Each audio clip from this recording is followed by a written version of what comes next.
Well, the NCTJ Diploma is it's the National Council for the Training of Journalists. They set up in the 1950s and they're still going strong. I did an NCTJ Diploma before I got into journalism, and generally most journalists in journalism have got an NCTJ Diploma. And the idea is that it teaches you everything you need to know to be able to do the job from the get-go, so that you learn reporting, media law, shorthand, public affairs, all the bits that you need so that when you come out and you start in journalism, you're a safe pair of hands.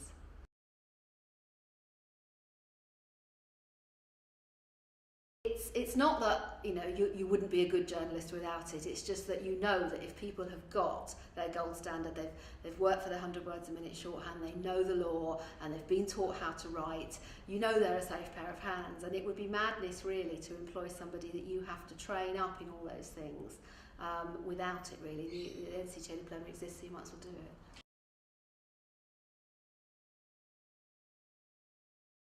I did a diploma in 17 weeks in Cardiff, and then my first job was with the Glamorgan Gazette in South Wales, a typical trainee reporter role there. From then I went to the Slough Observer as chief reporter.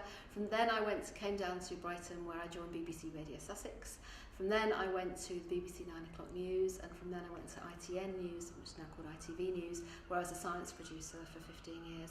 So it kind of just shows that with an NCTJ Diploma you can go into newspapers, telly, radio, you can go onto magazines. Quite a lot of my contemporaries are now in PR, all different sorts of places where it's important to be able to write.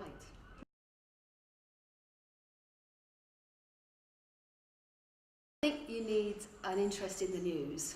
Quite a lot of people come to me for interview and they clearly have not read a newspaper in the last few months, and they've taken no interest in the world around them, and you think, well, if you want to be a journalist, why aren't you reading the papers or watching the news or listening to the news, all the other ways of doing it. So I think you need interest in news and current affairs.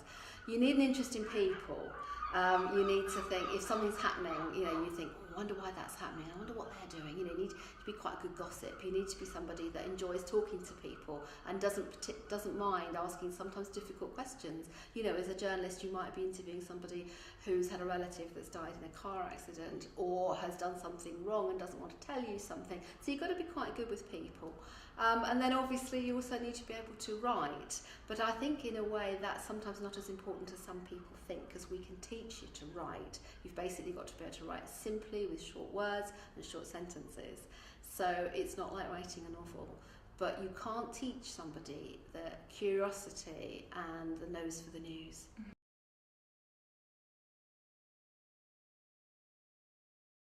It's very important, because journalism to some people is pretty glamorous, and when you actually do some work experience you realise that it ain't.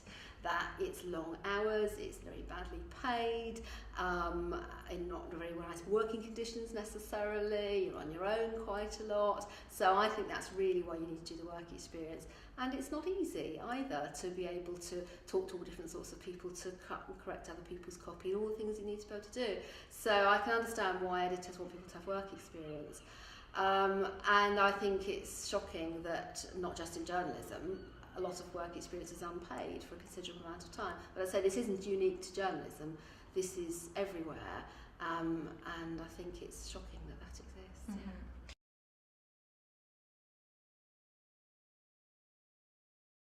Well, there's lots of different reasons, but for me, every day is different. If you go into teaching or banking or shop work or something like that, the days can be fairly routine and you've got quite long targets. Generally, in news, the idea is that it's happening now and you need to get it out now. And even if you're working for a monthly magazine, every month is different. So I think that's a brilliant thing. And the fact that it is all about people. I like talking to people, I like listening to people. And so it's a job that marries sort of being at the centre of things, people, and writing. So for me, it's been a brilliant profession and I've really, really loved it.